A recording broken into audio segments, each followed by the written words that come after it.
নমস্কার বন্ধুরা, বুলুস blog and রেসিপিতে সবাইকে স্বাগতম। আজকের রেসিপি আলু কাবলি। আলু কাবলির ছোলাগুলোকে কিন্তু আমি আগের দিন রাত্রে ভিজিয়ে রেখেছি। ছোলাগুলো এই যে 12 ঘন্টা মতন ভিজানো ছিল। আর এদিকে আলু কাবলির জন্য আমি 2টো আলু, 4টে পেঁয়াজ, 2টো পাতিলেবু, 2টো শসা আর কতগুলো কাঁচা লঙ্কা নিয়েছি। ছোলাগুলোকে ধুয়ে একটা প্রেসার কুকারে নিয়ে নিলাম, দিয়ে তার মধ্যে আমি আলু দুটো, খোসা সমেত আলু দুটো দিয়ে দিচ্ছি। দিয়ে পরিমাণ মতন লবণ দিয়ে প্রেসার কুকারের ঢাকনিটা বন্ধ করে আমি গ্যাসের উপরে আঁচে বসিয়ে দেব। তো এদিকে গ্যাসে সিটি হতে থাকুক। 4টে সিটি মারলে আমি গ্যাসের থেকে নামিয়ে নেব। এদিকে শসাগুলো ছুলে ভালো করে কুচিয়ে, লঙ্কা কুচিয়ে, পেঁয়াজ কুচিয়ে, লেবু দুটোকে কেটে নিয়ে রেখেছি। আর এদিকে দেখো ছোলা সেদ্ধ হয়ে গেছে। ছোলাগুলোকে আমি ঠান্ডা করার জন্য বেসিনে জল দিয়ে ধুয়ে নিচ্ছি, কেননা খুব তাড়া আছে, মেয়ে খেয়ে পড়তে চলে যাবে। ওই জন্য আমি রেখে দিলে হয়তো 10 মিনিট পর ঠান্ডা হয়ে যেত, কিন্তু আমার তাড়া আসার জন্য আমি জল দিয়ে ধুয়ে, দেখো আলুগুলো কী সুন্দর সেদ্ধ হয়ে গেছে।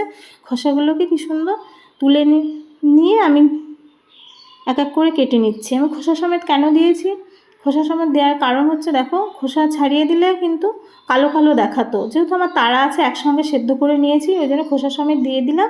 দিয়ে পরে আমি এক টান দিলাম, খোসাটা কিন্তু উঠে গেল।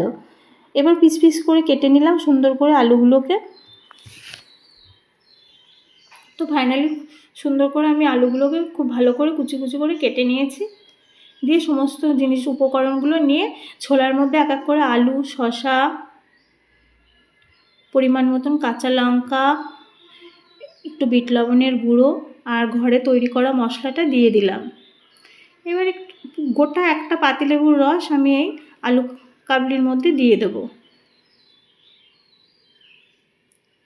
এবার চামচ দিয়ে খুব সুন্দর করে মেখে নেব বেশ খানিকক্ষণ ধরে। এর মধ্যে যে বিট লবণটা দিয়েছি কোনোভাবে যেন দলা পাকিয়ে না থাকে।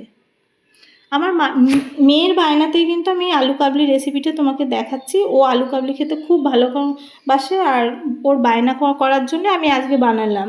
ও খুব তাড়াতাড়ি খেয়ে পড়তে চলে যাবে। এ দেখো খুব তাড়াহুড়ো করে করলাম, আর ঘরে থাকা খুব সহজ উপকরণ দিয়ে এই খুব তাড়াতাড়ি এই রেসিপিটা হয়ে গেল। তো দেখো সমস্ত বাটিতে আমি ছোলাগুলোকে নিয়ে নিলাম। এবার উপর দিয়ে একটু শসা কুচি দিয়ে, পেঁয়াজ কুচি দিয়ে, আর একটু বিট লবণ আর মশলা, লেবুর রস দিয়ে, লাস্টে একটু ভুজিয়া দিয়ে আমি পরিবেশন করে দেবো। দেখো সমস্ত উপকরণগুলো কিন্তু দেয়া কমপ্লিট হয়ে গেছে আমার। আর পেঁয়াজ মেয়ের আর মেয়ের বাবারটাই দেবো, আমি আর আমার শাশুড়ি মা কিন্তু পেঁয়াজ খাবো না। তো দেখো এবার মেয়েকে দিয়ে দিলাম খেতে। মেয়ে তো খেয়ে বলছে ভালোই হয়েছে। এবার আমি আর আমার শাশুড়ি মাও নিয়ে নেব। এর মধ্যে ওর বাবাকেও ফোন করে দিয়েছি, ওর বাবাও চলে আসবে। তো বন্ধুরা, আমার এই রেসিপিটা ভালো লাগলে প্লিজ কমেন্ট করে জানিও, আর শেয়ার সাবস্ক্রাইব করো।